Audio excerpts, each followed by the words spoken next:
Semuanya tidak berkepala. Mempersembahkan serial Sandiwara Radio Misteri dari Gunung Merapi dalam kisah Dendam Siluman di Karang Dua. Dengan para pelaku Asriyati sebagai Mak Lampir, Suryadin Tanjung sebagai Bang Mandor, Siska Patmo sebagai Seruni, Mario Pulon sebagai Adolf Peter, Lia Haidir sebagai Farida, Clara Dewanti sebagai Nek Anggu, Yudi Yudasmara sebagai Atok Garai, dan pembawa cerita Neni Sumardi. Teknik dan montase Z. Lesmana. Naskah karya dan sutradara Asmadi Syafar. Pada bagian yang keempat telah dikisahkan, akhirnya Seruni dengan tiba-tiba menggantikan Linanda yang telah dijemput oleh Bang Mandor yang tampaknya akan diserahkan kepada Tuan Adolf Peter. Walaupun perbuatan itu telah dicegah oleh Basir, namun Seruni tetap melakukannya juga.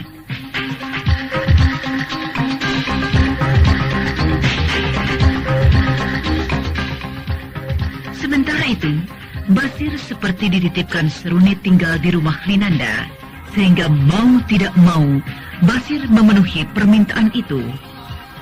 Nah, saudara pendengar yang berbahagia, marilah kita ikuti serial Sandiwara Radio ini, Misteri dari Gunung Merapi, dalam kisah Dendam Siluman di Karang Dua, bagian yang kelima.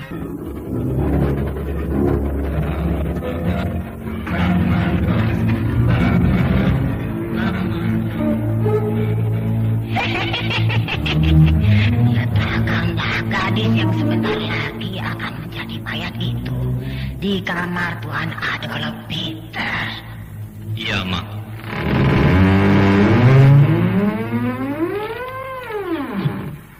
Nah, tunggulah di sini. Sebentar lagi Tuan Adolf Peter akan datang menjemputmu. Mandor, apakah yang kau bawa itu Linanda? Bukan, Mak. Gadis itu bukan Linanda. Dia adalah seorang gadis pengganti Linanda. Dapat juga oleh si Mala itu seorang gadis untuk pengganti adiknya. Nah, tutuplah pintu kamar itu. Sebentar lagi Tuan Adolf Peter akan datang. Iya, Mak. Dia tidak mempedulikan siapa yang dibawa oleh Bang Mandor itu kemari. Rasa-rasanya sebentar lagi Tuan Adolf Peter itu akan datang.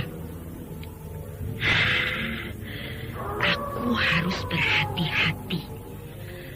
Aku sekarang sedang berada dalam tempat yang sangat berbahaya.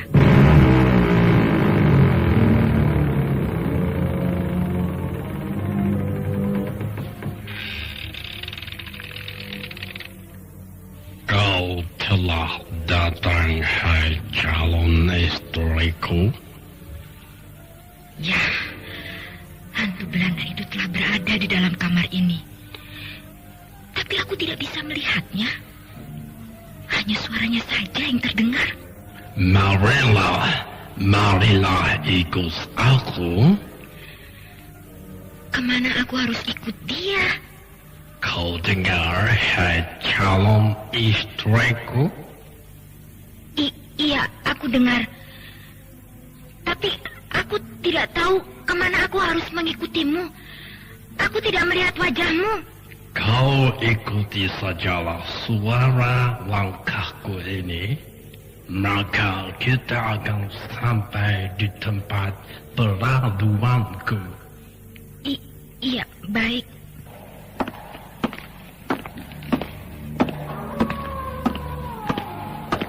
Hei, tiba-tiba ada jalan di balik kamar ini. Ini ada tangga yang menuju ke ruang bawah. Aku telah sampai di ruang bawah tanah. ruang ini tampaknya bagus. Tapi cahaya di sekelilingnya agak remang-remang, sehingga suasana di sini cukup menyeramkan. Hei, ada tempat tidur di dalam ruang ini. Tetapi tidak ada yang tidur di atasnya. Kenapa kau berhenti? Teruslah kemari. Nanti kau juga akan tidur di tempat tidur itu. Iya, aku akan terus mengikuti suara langkah kakimu. Ruangan apa ini? Ruangan ini benar-benar aneh. Dan bau ruangan ini bau tanah dan sedikit bau bangkai. Langkah itu persis berhenti di tengah-tengah ruangan ini. Mungkin maksudnya aku juga harus berhenti di tengah-tengah ruangan ini. Lantai ruangan ini tampaknya ditutup dengan tutup besi yang berat dan kuat. Mari, bukalah tutup besi ini dan kita akan berjumpa sebentar lagi. Aku tidak akan kuat membukanya. Tampaknya penutup lantai ini berat sekali. Tidak berat. Percayalah padaku. Baiklah, aku akan coba membukanya.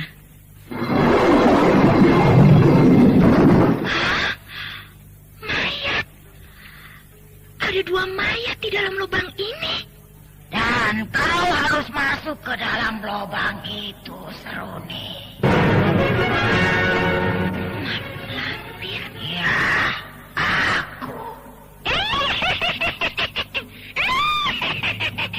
Kenapa kau yang datang kemari? Karena aku menggantikan Linanda untuk dibawa kemari. Bagus.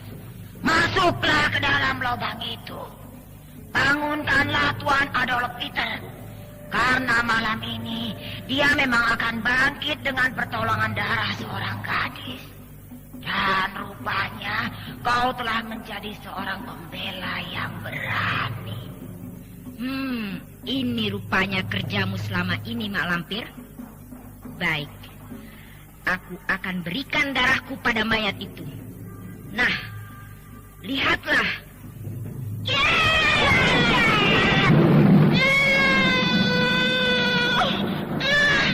Jangan kau coba-coba menghancurkan tempat Tuan Adolf Peter ini, Seruni. Ini adalah kekuasaanku.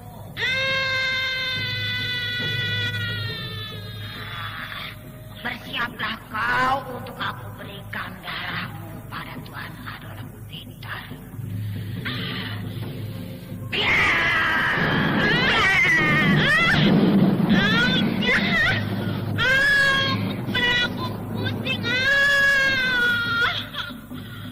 Untuk malam ini, kau harus memberikan darahmu pada majikanmu.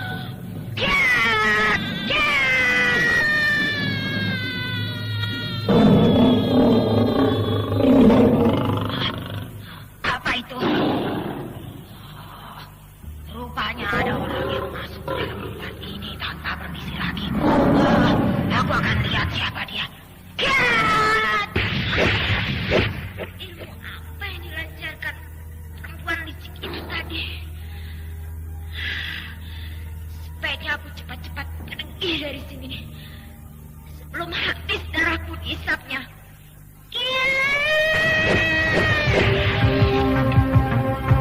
Ternyata dengan mudah, Seruni dapat meloloskan diri dari rumah tua yang angker itu. Karena Mak Lampir tidak begitu hati-hati lagi menjaga Seruni ketika mendengar raungan harimau yang bergema dalam rumah tua itu. Sementara di kampung Karang Dua, Farida dan Sembara terlihat senang sekali tinggal di sana. Nek, ada orang naik kuda datang kemari. Iya. Siapa dia, Nek? Oh, itu dia kepala desa di sini. Oh, dia yang datang.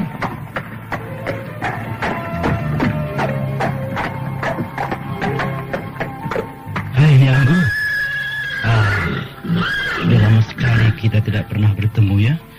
Oh, kau Atok Garai. Apa kabarmu? Baik-baik saja, Nek Anggu. Duduklah di balai-balai ini. Terima kasih. Ini siapa, Nek? Ini cucuku, Farida. Ternyata kau punya cucu yang cantik begini, Nek Anggu. Itu cucuku dari kota. Atok, bagaimana kabar anakmu? Anak yang semata wayang itu. Oh, si Baginda. Dia baik-baik saja. Sekarang dia sudah besar loh, Nek. Oh, syukurlah. Tapi semenjak ibunya meninggal, dia agak manja padaku. Segala permintaannya harus diikuti. Farida, si Atok Garai ini punya anak namanya Baginda. Dia masih muda. Kira-kira sama umurnya denganmu. Iya, Nek. Nanti kau juga akan kenal. Nek Anggu, kapan Nek Anggu mau datang ke rumahku? Mungkin si Baginda masih ingat padamu. Karena waktu kecil, dia sudah kau gendong. Bahkan kau bawa menginap di rumahmu ini. Iya. Aku juga sudah rindu pada si Baginda. Farida, anakku dulu sering diasuh oleh Nek Anggu. Sehingga ketika Nek Anggu pergi ke kota, maka si Baginda seperti kehilangan ibunya sendiri. Dia menangis berhari-hari. Sedangkan ketika ibunya meninggal, dia tidak begitu sedih hatinya. Oh, jadi Nek Anggu dulu juga pernah mengasuh anak bapak? Iya, bukan cuma mengasuh. Nek Anggu ini suka kepada anak-anak. Tapi pada anakku, dia sayangnya bukan main. Sayangnya mungkin sangat berlebihan. Sehingga anakku benar-benar merasa kehilangan. Dulu anakmu itu benar-benar lucu dan gagah, Atok. Dan juga dia sangat ramah pada siapa saja. Aku tidak tahu apakah dia masih seperti dulu itu. Ya, tentu saja perubahannya, Nek, ada. Itu kan terjadi 10 tahun yang lalu. Iya. Itu terjadi 10 tahun yang lalu. Nah, Nek Anggu, aku permisi dulu ya. Mau kemana kok, Atok? Biasa, Nek. Aku harus berkeliling desa ini. Aku harus melihat warga desa ini satu persatu. Mungkin di antara mereka ada yang memerlukan bantuanku, Nek. Oh, iya. Pergilah. Nah, aku pergi dulu ya. Tampaknya orang itu baik ya, Nek ya? Iya, dia memang baik. Aku tidak melihat ada kekurangan atau sifat yang tidak baik pada diri kepala desa itu. Iya, memang begitu. Lalu, kenapa Nek Anggu katakan kalau dulu dia itu ada sedikit celahnya, Nek? Farida, mana ada manusia ini yang tidak mempunyai cacat, yang tidak mempunyai kekurangan. Lalu, apa kekurangannya itu, Nek? Panjang ceritanya. Apakah dia itu suka menganiaya orang, Nek? Tidak.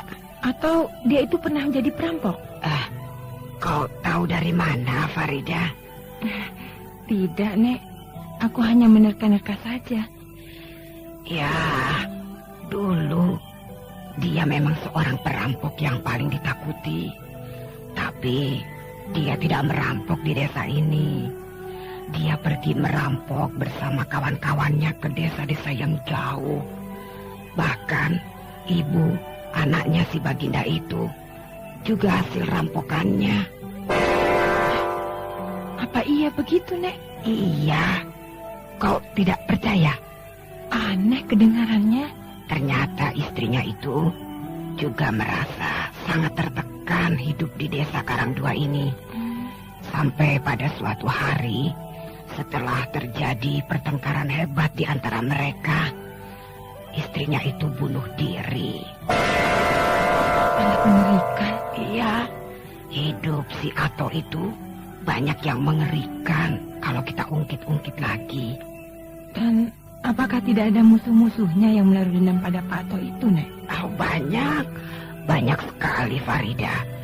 Dulu, hampir setiap hari, bahkan setiap malam, orang-orang yang bertampang angker mendatangi desa ini. Mereka mencari Atok untuk mereka bunuh. Tapi karena Atok itu benar-benar seorang pendekar yang berilmu tinggi, maka lawan-lawannya itu mundur teratur. Dan sampai sekarang masih begitu, Nek? Tidak, sekarang sudah tidak ada lagi. Tampaknya dendam mereka sudah mulai surut. Dan sejak itu pula lah si Atok tampaknya insaf. Tidak pernah lagi dia pergi merampok ke tempat lain. Rupanya jalan hidup kepala desa itu cukup menegangkan juga ya, Nek ya? Rupanya itu yang menjadi cacat dirinya. Sebenarnya dia orang baik, Farida. Kenapa dia sampai liar dan buas itu? Juga ada kisah tersendiri. Maksud Nek Anggu? Begini ya, Farida. Pada suatu ketika, di saat desa ini sedang tidur pulas dalam kegelapan malam, maka tiba-tiba desa ini dikejutkan dengan adanya kebakaran yang sangat dahsyat. Dan di mana-mana terjadi kekalutan, kepanikan. Semua orang desa mencoba lari untuk menyelamatkan diri dari amukan api yang makin menggila. Dan di saat-saat kepanikan itu, tiba-tiba ada serombongan orang-orang yang beringas merampoki seluruh isi desa. Ngeri juga ya, Nek ya? Iya, memang ngeri, Farida. Laki-laki yang ada di desa ini mencoba melawan mereka. Tapi ternyata mereka bukanlah orang-orang yang mudah dilawan begitu saja. Sehingga banyaklah orang-orang desa ini mati di ujung senjata mereka. Dan dalam pembantaian yang mengerikan itu, termasuk kedua orang tua si Atok Garai. Rupanya kebakaran itu memang disengaja oleh para perampok itu. Lalu, apa kata Atok Garai, Nek? Apakah dia diam saja? Ketika itu, dia memang tidak ada di desa ini, Farida. Dia sedang pergi berguru, pergi belajar silat jauh di tempat lain. Dan ketika dia pulang, lalu menyaksikan kejadian itu, menyaksikan kuburan kedua orang tuanya, maka sejak itulah dia mempunyai tekad. Dia ingin membalas dendam kekejaman itu. Lalu, perampok-perampok itu dapat dihancurkan? Iya, mereka dapat dihancurkan oleh si Atok dan kawan-kawannya. Bahkan bukan itu saja, si Atok mulai menggila. Dia mulai merampok perkampungan mereka. Bahkan perkampungan yang lain, orang-orang yang tidak bersalah. Mungkin sekarang dia sudah insaf, Nek. Iya, tampaknya begitu. Kita berdoa agar tidak terjadi lagi hal-hal seperti itu.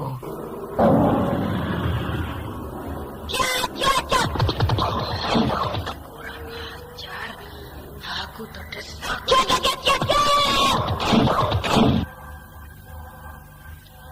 Kini rasakan olehmu siluman harimau.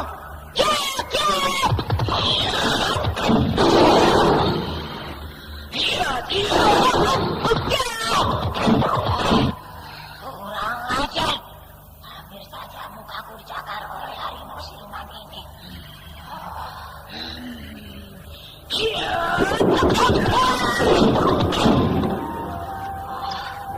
Siluman ini cukup berbahaya. Aku akan coba menangkapnya dengan jaring lama-lama. Siluman, terimalah seranganku ini. Serangan yang tidak akan dapat kau relakan. Aku sudah siap menghadapimu, Mak Lampir. Nah, marilah kita teruskan perkelahian ini. Lihatlah ini.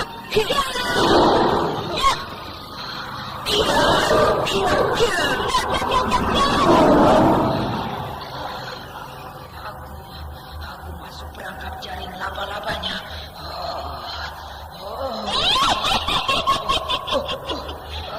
Kau kini tidak bisa lagi mengamuk di sini. Kau akan menjadi tawananku. Dia tidak tahu bahwa aku bisa keluar dengan mudah dari perangkapnya ini.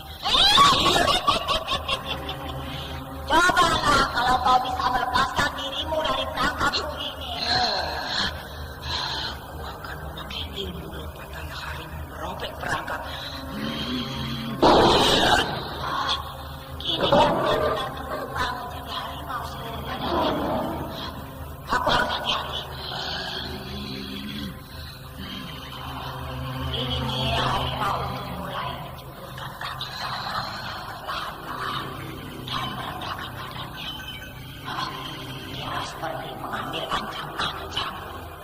Mungkin dia akan mencoba keluar dari perangkap jaring laba-laba.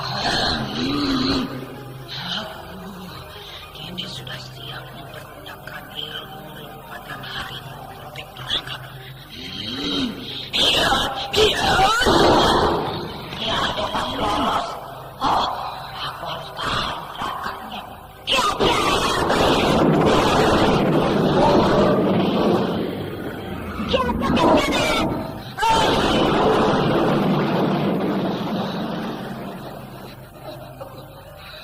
Terkena pukulannya. Ternyata kau tidak akan bisa lari dariku.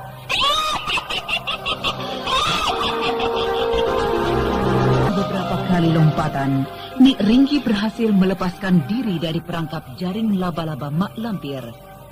Mak Lampir terkesima dibuatnya. Padahal, dia tidak tahu bahwa Nik Ringgi dapat meloloskan diri dengan memakai ilmu lompatan harimau merobek perangkap. Setelah Mak Lampir sadar, maka dengan cepat dia memberikan serangan yang bertubi-tubi ke arah Nik Ringgi, sehingga siluman itu terpental dan berguling-guling dibuatnya. Tampaknya Nik Ringgi bertekuk lutut di hadapan Mak Lampir.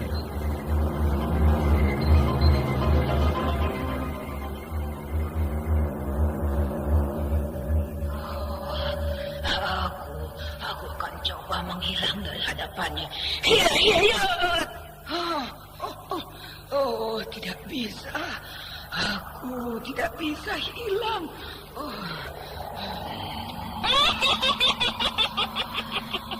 Kau tidak akan bisa lari dariku sekarang, siluman. Lihatlah, wujudmu pun untuk berubah menjadi manusia kembali juga tidak bisa. Karena pukulanku tadi bukanlah pukulan biasa, tapi sebuah pukulan yang dapat mengunci seluruh kepandaianmu.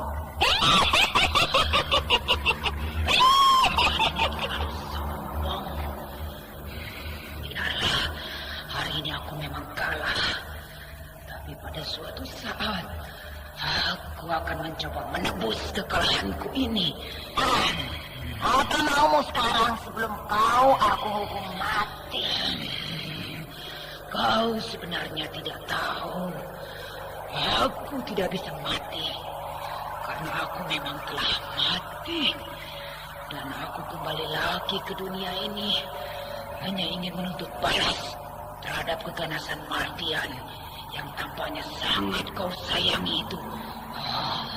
Rupanya dia memang benar-benar siluman harimau yang tidak akan bisa kumusnahkan. Karena dia memang telah musnah dari dunia ini. Hei siluman betina, siapa namamu? Aku bernama Nik Ringgi. Mardian kini dalam keadaan terluka dan cacat. Pasti dengan siluman ini dia berkelahi. Kalau siluman ini bisa menyembuhkannya, maka aku akan melepaskan musuh Mardian ini. Baiklah, kau akan aku bebaskan bila kau mau mengobati luka Mardian yang sangat lebar di pipinya. Itu bukan urusanku. Bukankah kau yang telah merobek muka muridku itu? Hah? Kalau kau memang benar-benar hebat, sembuhkanlah dia. Baik, tapi kau harus benar-benar menepati janjimu. Aku sanggup menyembuhkannya. Aku akan menepati janjiku. Baik.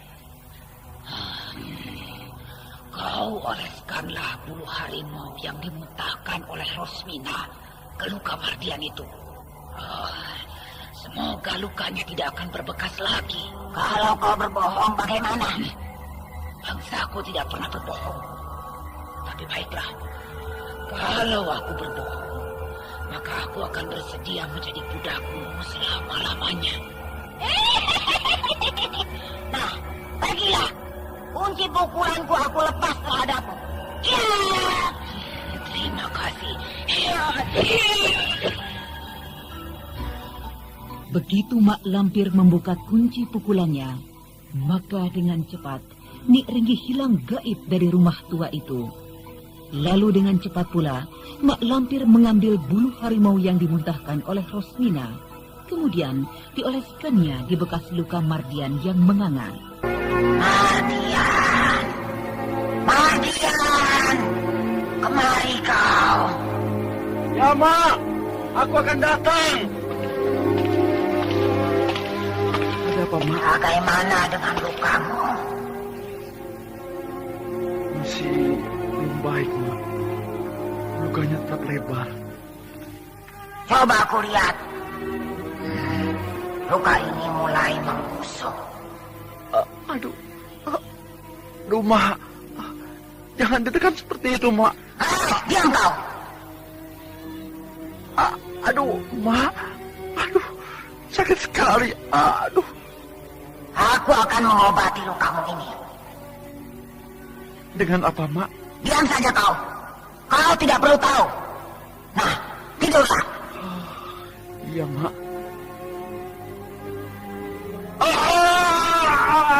Aduh. Hebat. Siluman itu benar-benar tidak menipu aku. Luka Mardian telah bertaut dan tidak ada bekasnya. Hah? Kenapa, Mak?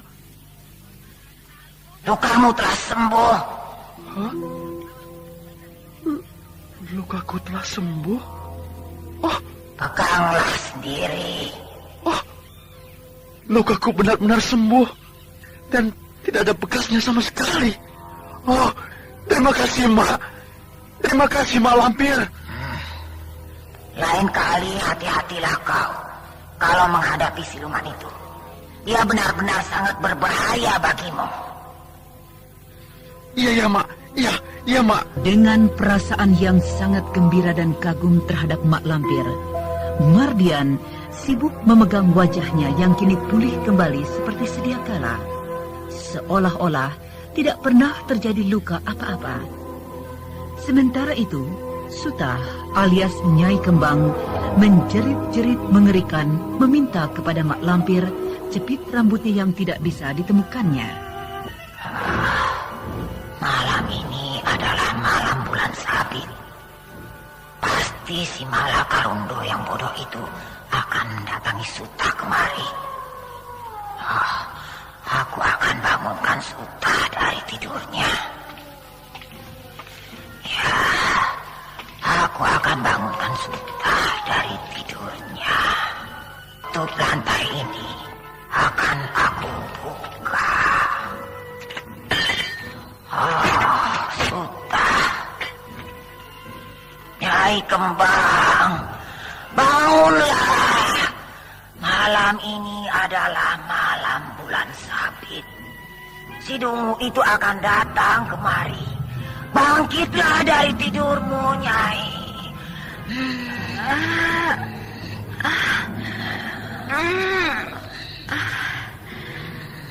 Mak Lampir,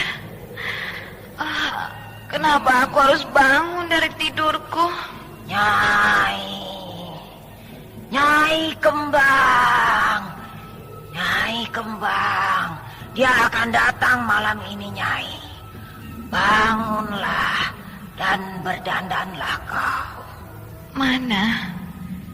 Mana dia, Mak Lampir? Bangkitlah, Sutah. Bangkitlah, Nyai Kembang. Berdandanlah kau.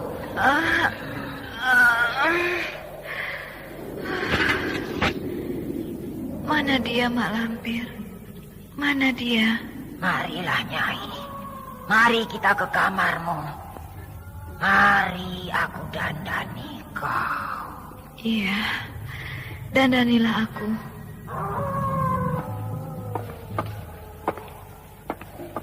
Dengan pandangan yang kosong, Sutah melangkah satu-satu didampingi pembantu setianya yang bernama Mak Lampir. Makhluk itu melangkah tanpa sadar menuju kamar tidur semasa hidupnya.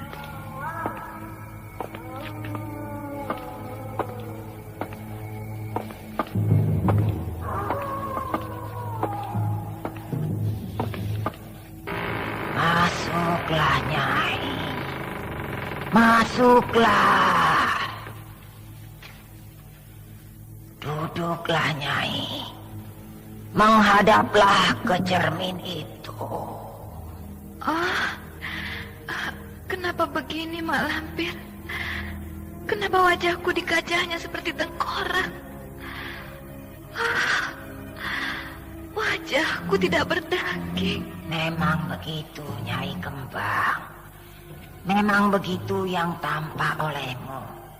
Walaupun sebenarnya kau adalah wanita yang paling cantik. Apakah benar aku cantik, Mak Lampir? Apakah benar aku cantik? Kau cantik, Nyai. Kau cantik. Buktinya, setelah kau meninggalkan dunia ini pun, masih banyak yang jatuh cinta pada jasadmu ini. Jatuh cinta? Jatuh cinta? Mak Lampir, Mak Lampir, tolong sisirkan rambutku ini. Iya, Nyai. Aku akan menyisirkan rambutmu yang bagus ini. Rambutmu hitam, lebat dan panjang. Rambutku hitam, rambutku panjang. Marilah, Nyai. Diamlah. Aku akan sisirkan rambutmu. Nah, Nyai. Ini rambutmu telah terurai rapi. Kini aku akan jepit rambutmu ini dengan jepitan ini. Rambutku. Lihatlah, Nyai. Rambut. Akan aku selipkan kembang kenanga ini di rambutmu. Lihatlah di dalam cermin itu, Nyai. Mak Lampir. Alangkah buruknya wajahku. Rambut yang terurai panjang ini dengan sekutung bunga terselip di antaranya. Tapi wajahku masih berupa tengkorak. Mana jepitan rambutku yang terbuat dari emas itu, Mak Lampir? Aku tidak suka jepitan ini. Ya, Nyai Kembang, aku akan carikan. Sabarlah. Sabarlah. Kalau kau tidak mau mencarikannya, maka wajahku akan tetap buruk seperti ini.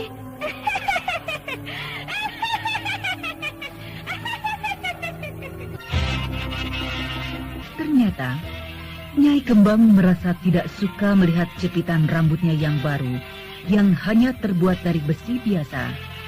Dia menuntut untuk dicarikan jepitan yang lama, yang terbuat dari emas, bertatahkan batu permata.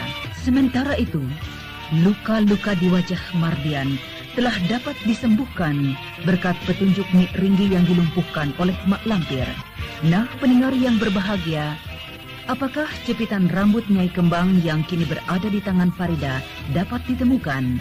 Demikian tadi telah kita ikuti serial Sandiwara Radio ini. Sampai jumpa esok hari pada waktu dan gelombang yang sama.